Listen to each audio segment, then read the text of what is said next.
সুপ্রিয় দর্শক, অভিভাবক এবং আমার প্রিয় ছাত্রছাত্রী সকলকে জানাই আমার নতুন চ্যানেল ম্যাথস চ্যালেঞ্জারে স্বাগতম। আমরা আজকে দশম শ্রেণীর একচল বিশিষ্ট দ্বিঘাত সমীকরণের 5-এর 3 নাম্বার থেকে শুরু করছি। তো আগের অঙ্কগুলো দিয়ে দেওয়া হয়েছে, আশা করি সেগুলো খুব ভালো লেগেছে এবং করতেও পেরেছো। তো এইভাবে আমাদের প্রত্যেকটা অঙ্ক করতে করতে এগিয়ে যেতে হবে, তাহলেই দেখা যাবে অঙ্ক আমাদের কত সহজ সেটা আমরা অবশ্যই বুঝতে পারবো দুটো চ্যাপ্টার করার মধ্য দিয়েই। নিজেরাই বুঝবে যে সত্যি কত অঙ্কটা সহজ অন্য সাবজেক্টের তুলনায়। কারণ একবার যদি আমরা মাথায় ঢুকিয়ে নিই তাহলে দ্বিতীয়বার আর বেরোবে না। এবং আমি বলবো আমরা অভিভাবকরাও কিন্তু এগিয়ে আসতে পারি। এই যে নিজের অঙ্ক ভুলে গেছি, অনেক দিন পড়াশোনা করেছি অথচ এখন ভুলে গেছি, ভুলতেই পারি। তো সেই অঙ্কগুলো দেখে কিন্তু আমরা আবার কিন্তু নিজেদের ছেলে মেয়েদেরকে আমরা নিজেরা শিখে ওদেরকে করাতে পারি, কোনো টিউশন বা অন্য কোনো গৃহশিক্ষকের হাতে পুরোপুরি হ্যান্ড ওভার করে না দিয়ে। কারণ সেখানে সে কতটা শিখছে না শিখছে আমরা অনিশ্চিত, কিন্তু দিনের পর দিন মাসের পর মাস আমরা টাকা খরচ করে যাচ্ছি, কিছু কিছু ক্ষেত্রে সাফল্য লাভ অনেক ছেলে মেয়েই করতে পারছে না। তো আপনারাও এগিয়ে আসেন। এই বিজ্ঞানের এই যে একটা সাফল্যতা, অর্থাৎ ইউটিউবের মাধ্যমে আমরা যে নিজেরা শিখে নিজের সন্তানকে শেখাতে পারছি, এটা কিন্তু বিরাট সুযোগ। সেই সুযোগ আমরা হাতছাড়া কেউই করব না, এই ভেবে আমরা কিন্তু খুব সহজেই আমাদের ছেলে মেয়ের দায়িত্ব আমরা নিজেরাই নিতে পারি। তো যাই হোক, তাহলে ক্রমিক সংখ্যা কথাটার অর্থ হচ্ছে, ক্রমিক মানে পরপর সংখ্যা। তো পরপর সংখ্যাটাকে কি বলা হয়? যেমন 1, 2, 3 বা 5, 6, 9, 10, এই সংখ্যাগুলোকে ক্রমিক সংখ্যা বলা হয়। আর যদি বলতো যে ক্রমিক, তাহলে কত যোগ করে করে? 1 যোগ করে করে আমরা পরের সংখ্যাটা পাচ্ছি, 1 যোগ করে করে। আর যদি ক্রমিক ধনাত্মক ক্রমিক যুগ্ম সংখ্যা বলতো, তাহলে 2, 4, 6, 8 এই ধরনের সংখ্যাগুলোকে বলা হয় ক্রমিক ধনাত্মক ক্রমিক যুগ্ম সংখ্যা। আর অযুগ্ম সংখ্যা হচ্ছে 1, 3, 5। তো এই সংখ্যাগুলো কি কি করে পাচ্ছি? প্রথমটা যদি জানা থাকে, দ্বিতীয়টা পেতে গেলে আমাদের 2 যোগ করতে হচ্ছে। কিন্তু জাস্ট ক্রমিক সংখ্যা হলে 1 যোগ করেই আমরা পেয়ে যাচ্ছি। সেই জন্য আমি ধরি ক্রমিক সংখ্যা দুটি হলো x এবং x+1, পরের সংখ্যাটা x+1। এইবার পরে বলে দিয়েছে দুটি ক্রমিক সংখ্যার বর্গের সমষ্টি। বর্গের সমষ্টি মানে বর্গ করব, তারপর যোগফল করব, যোগ করব। তো ওভাবে না করে একবারে আমরা প্রশ্নানুসারে লিখতে পারি x² এটা প্লাস এটা স্কোয়ার ইকুয়াল টু 313। এইবার আমাদের এখানে সমস্যার সমাধান করে আমরা মানগুলো বের করব। এইভাবে মাধ্যমিকে কোশ্চেনটা থাকে। এখানে জাস্ট শুধু এই চ্যাপ্টারে যে দিয়েছে সমীকরণ গঠন করতে বলেছে, শুধু সমীকরণ গঠন করেই আমরা দাঁড়িয়ে থাকবো না, আমরা সমাধানও করে নিব। এই অঙ্কগুলো কিন্তু মাধ্যমিকে থাকে এক্সট্রা 4 নাম্বারের জন্য। তাছাড়াও এই চ্যাপ্টারে প্রচুর অঙ্ক রয়েছে, যেমন সমাধান, বীজ নির্ণয় করা, বীজের প্রকৃতি, এই সমস্ত অঙ্কগুলো পাবো। সেগুলো মিলিয়ে এই চ্যাপ্টার থেকে প্রচুর অঙ্ক থাকে। অর্থাৎ এখান থেকে কেউ যদি ভাবে যে অন্য চ্যাপ্টার করব না, এখান থেকে কিন্তু অনেক নাম্বার ক্যারি হয়ে যাবে। তো যাই হোক, এই চ্যাপ্টার যে খুব ভালো করে করবে সে কিন্তু আর দাঁড়িয়ে থাকবে না। 100% বলছি যে এই চ্যাপ্টার যে ভালো করে করতে পারবে সে অন্য চ্যাপ্টার কেন, সে অঙ্কে বস হয়ে যাবে। অঙ্কটা তার ফেভারিট সাবজেক্ট হবেই হবে। এটা আমি গ্যারেন্টি দিয়ে বলতে পারি। তো যাই হোক, এবার শুরু করছি। এইটা আমাদের তাহলে এক্স স্কোয়ার প্লাস এটা a প্লাস বির হোল স্কোয়ার। কিসের ফর্মুলা? a প্লাস বির হোল স্কোয়ার। a প্লাস বির হোল স্কোয়ারের ফর্মুলা কি? প্লাস বির whole square equal to a square plus 2ab plus b square. প্রত্যেকটা জিনিস ধরে ধরে আমরা করব। তাহলে এটা হচ্ছে x square plus 2x a, এক্সটাকে a b মনে করা হচ্ছে, b প্লাস আমরা এগুলো কোথায় করেছি? এই জিনিসটা এইটে করেছি। তবু আমি প্রত্যেকটা জিনিস ধরে ধরে বলছি এই জন্য যে আমরা ভুলে যেতেই পারি। 313, আবার এটাকে ঝালিয়ে নেব। और एक्स स्क्वायर, তাহলে x square plus x square plus 2x plus 1 equal to 313 और 2x square plus 2x equal to 313 বিয়োগ 1 और 2x square plus x equal to 312। এবার কাটাকাটি যাচ্ছে, কেটে দিলাম। 3 একে 2 একে 2, 2 5 10, 2 6 12। বিরাট বড়। আমরা মধ্য সহগ কিন্তু এইটাই করেছি, 9এও করেছি মধ্য সহগের প্রচুর অঙ্ক।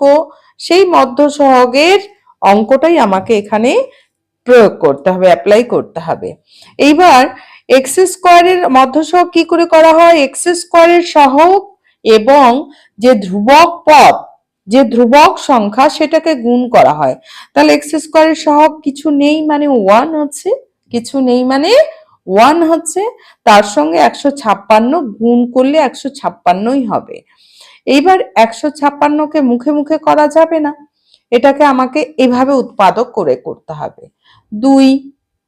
2 আটে ছোট ছোট করেই আমরা টুকরো করব, এমন করে উৎপাদক করব যেন দুটা সংখ্যার গুণফল এই 156 হয়। এখানে তো অনেকগুলো আসবে, 2 7 14, 2 8 16, 2 জোড়া সংখ্যা যেহেতু 2 দিয়ে যাবে, 2 3 6, 2 নং 18, তারপর 3 দিয়ে 3 13 39, আর যাবে না। এখানে তো অনেকগুলো সংখ্যা রয়েছে, কিন্তু দুটা সংখ্যার গুণফল আকারে 156 করতে হবে।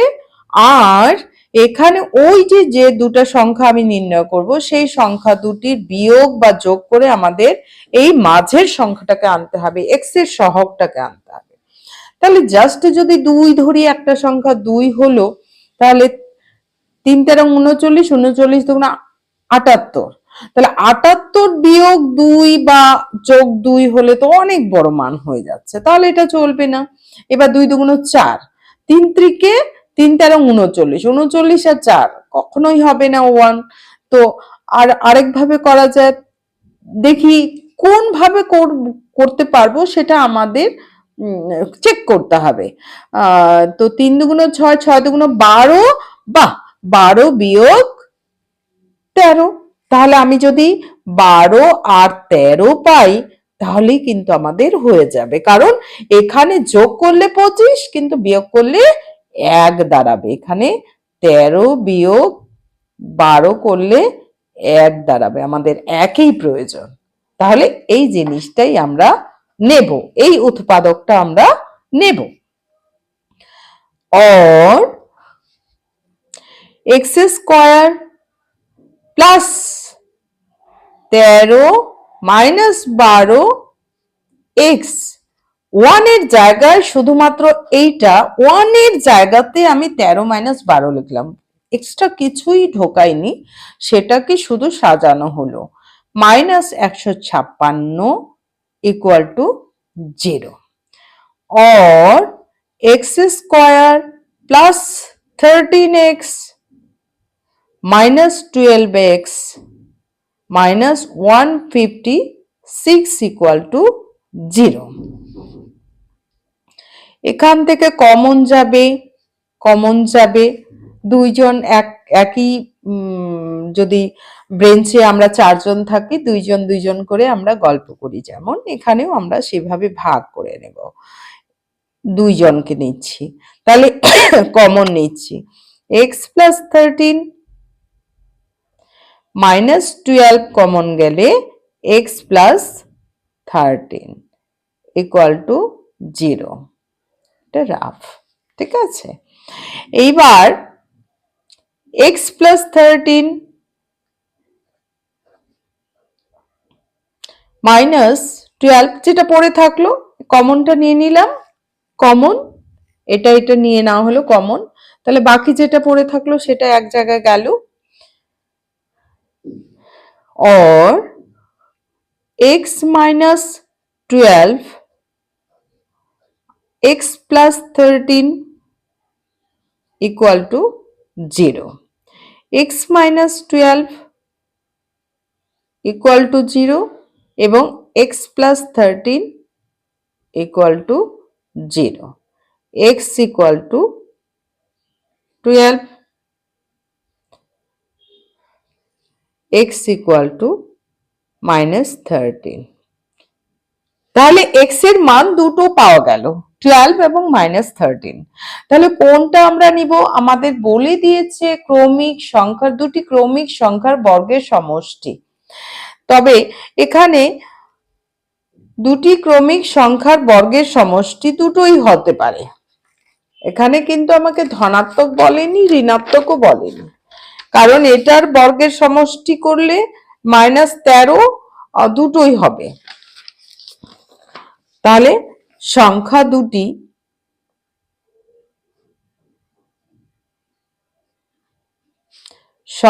দুটি হলো,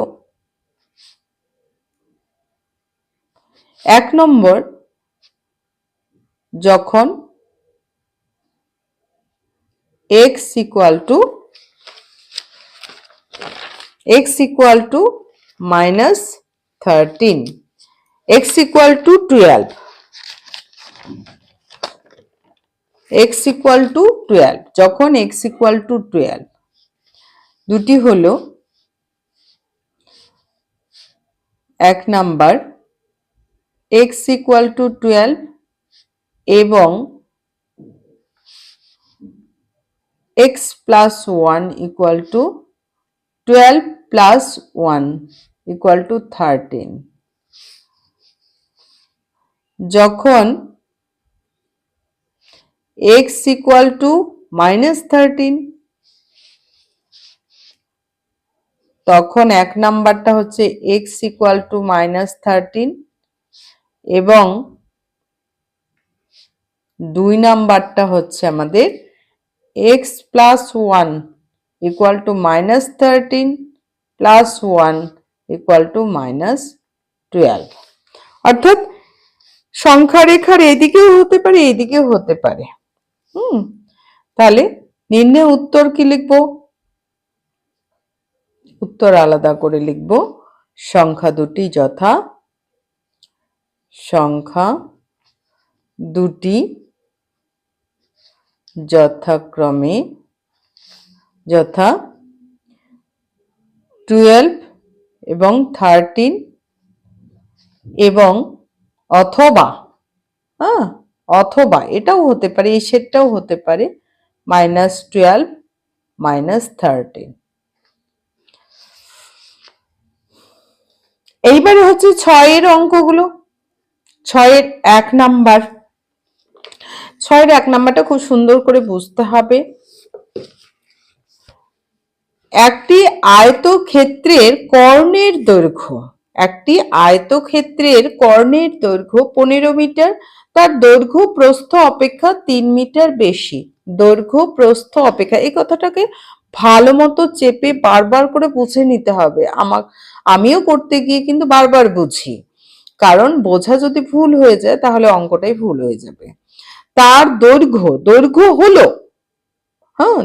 হলো, কথাটা যদি ছাড়িয়ে নি তাহলে বলে তার দৈর্ঘ্য হলো প্রস্থ অপেক্ষা, প্রস্থর চেয়ে, অপেক্ষা মানে চেয়ে 3 মিটার বেশি।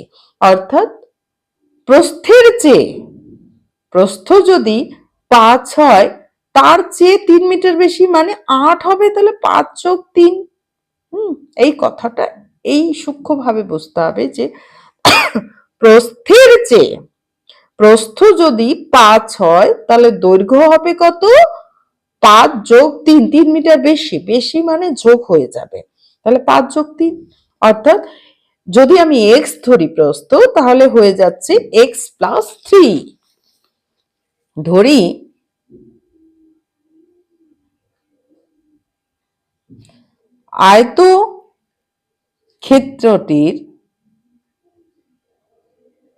আয়তক্ষেত্রটির কি কথাটা বোঝা গেল তো? আয়তক্ষেত্রটির প্রস্থ x মিটার,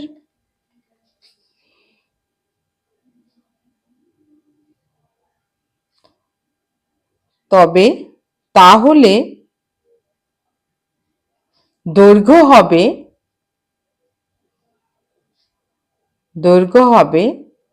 কত? 3 মিটার বেশি। বেশি মানে কি হয়ে যাচ্ছে? গুণ নয়, 3 গুণ কথাটা বলেনি, 3 মিটার বেশি, জাস্ট বেশি। আমাকে 10 টাকা দিল, আমার দাদাকে যদি 3 টাকা বেশি দেয় তাহলে 13 টাকা দেবে, তাই তো? তাহলে x প্লাস 3 মিটার, এই হচ্ছে দৈর্ঘ্য এবং প্রস্থ আমরা বের করে নিলাম। তাহলে আয়তক্ষেত্রের কর্ণ কি করে বার করে? এই যে কর্ণ, আমি ছবিটা দেখিয়ে দিচ্ছি। এটা যদি এ বি সি ডি হয়, এইটা কিন্তু কর্ণ। তাহলে এটা কর্ণ হলে এটা কি লম্ব হচ্ছে, এটা 90 ডিগ্রি হচ্ছে, এটা 90 ডিগ্রি হচ্ছে। তাহলে এটা দৈর্ঘ্য হচ্ছে, এটা দৈর্ঘ্য, এটা প্রস্থ, এটা কর্ণ। এটা কি অতিভুজ স্কয়ার ইকুয়াল টু, এটা অতিভুজ হয়ে গেল, এটা সমকোণী ত্রিভুজ হয়ে গেল, এটা সমকোণী ত্রিভুজ হয়ে গেল। দৈর্ঘ্য স্কয়ার অতিভুজ স্কয়ার ইকুয়াল টু লম্ব স্কয়ার প্লাস ভূমি স্কয়ার। তাহলে কর্ণের দৈর্ঘ্য আমাদের ফর্মুলা কি? অতএব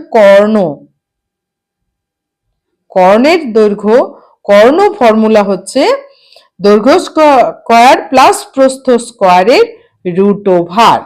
দৈর্ঘ্য স্কয়ার প্লাস প্রস্থ স্কয়ার। আমরা প্রচুর অঙ্ক কিন্তু 9-এ করেছি এই টাইপের। এইটিও ছিল আমাদের দৈর্ঘ্য স্কয়ার প্লাস প্রস্থ স্কয়ার। এবার দৈর্ঘ্য স্কয়ার কত আছে? দৈর্ঘ্য কত আছে? দৈর্ঘ্য হচ্ছে x প্লাস 3, x প্লাস 3 এর হোল স্কয়ার, প্লাস প্রস্থ হচ্ছে x স্কয়ার রুট ওভার। এবার কর্ণটা কিন্তু আমাদের দেওয়া আছে, তাহলে সেটাই লিখবো প্রশ্নানুসারে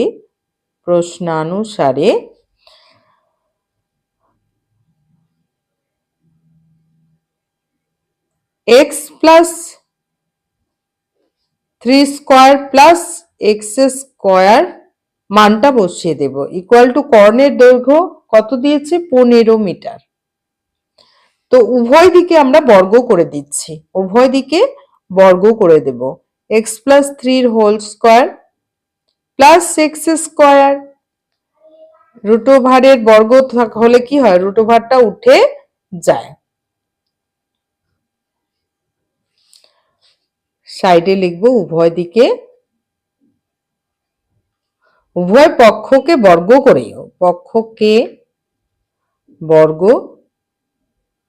করে।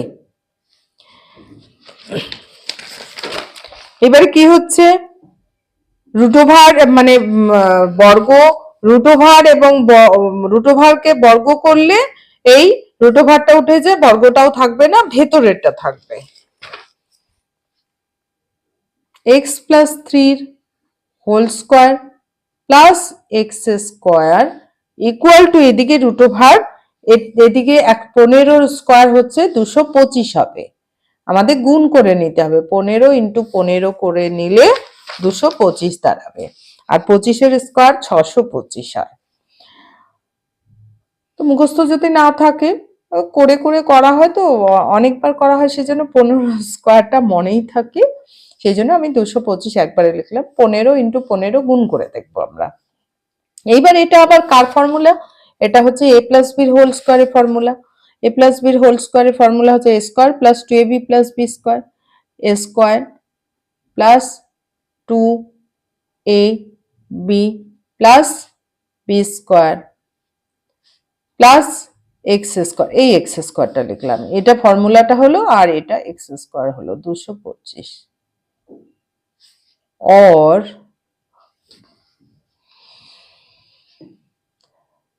एक्स स्क्वायर प्लस 3 दूना 6x plus 9 plus x square equal to 225। और এবার 2x square plus x square 2x square plus 6x equal to 225 বিয়োগ 9। 225 থেকে 9 বাদ গেলে কত হয়? 216 হয়। 2 কমন যাচ্ছে, x square plus 3x common কেন নিলাম? এদিকে জোড়া সংখ্যা থাকবে, কেটে যাবে, তাহলে ছোট এই দিকটা উৎপাদকটা পরে ছোট হবে 216। 2 দিয়ে কাটলে 2 কে 2 শূন্য 2 8 16। পরের লাইনে আমি করলাম x square plus 3x minus 108 equal to 0। এবার 108টাও কিন্তু বেশ বড় উৎপাদক, সেই জন্য আমাদের করে নিতে হবে 108। 2 দিয়ে করলে 2 5 10 আর 2 4 8, 2 দিয়ে 27, 3 দিয়ে 3 নং 27, 3 3 9। এবারে আমাদের এমন করে সাজাবো যেন আমাদের দুটো সংখ্যার উৎপাদক মিলে 3 মিডল টার্ম মধ্য সহগটা আসে। তাহলে এখানে আমাদের দেখতে পাচ্ছি 2 যদি করি একটা একটা স্টেপ করে দেখবো। 3 3 অনেক বড়, 3 আসবে না। 2 2 4, 3 3 27, 27 আর 4 এর কোনো সমস্যার সমাধান হবে না। এবার 3 2 6, এবার করি 3 2 6, 6 2 12 আর 3 3 9। বাহ, হয়ে গেল। 3 3 9 আর হচ্ছে 3 2 6, 6 2 12। 12 থেকে 12 এবং 9 কে যদি নিই, 12 বিয়োগ 9 করলে আমাদের কিন্তু 3 চলে আসছে। তাহলে আমরা এটাই অ্যাপ্লাই করব।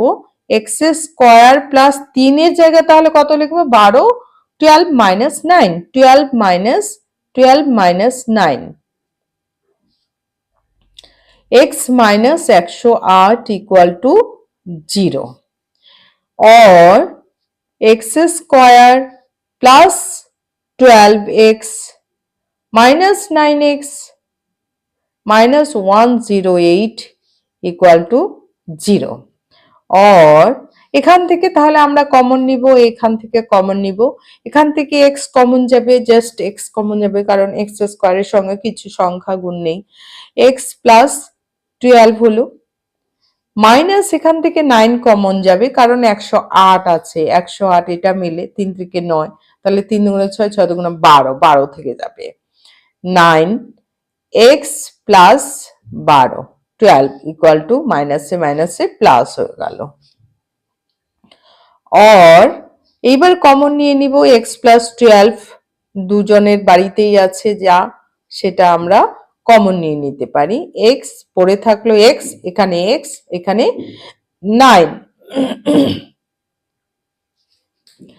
और x প্লাস 12 এটা ইকুয়াল টু 0 হয়, এটা ইকুয়াল টু 0 অথবা নতুবা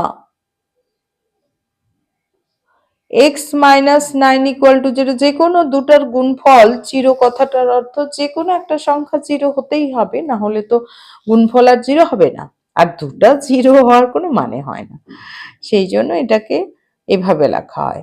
x ইকুয়াল টু মাইনাস 12 আর x ইকুয়াল টু 9 প্লাস 9। তো এখানে x কি ধরা হয়েছে? x কিন্তু আমাদের প্রস্থ ধরেছি। প্রস্থ মানে একটা দূরত্ব, প্রস্থ মানে একটা দূরত্ব বোঝায়, দূরত্ব বোঝায়। তাহলে দূরত্ব কি ঋণাত্মক হতে পারে? তাহলে দূরত্ব ঋণাত্মক হতে পারে না, অর্থাৎ এটা অগ্রাহ্য। তাহলে দূরত্ব, এখানে কথাটা লিখব ঋণাত্মক হতে পারে না। সুতরাং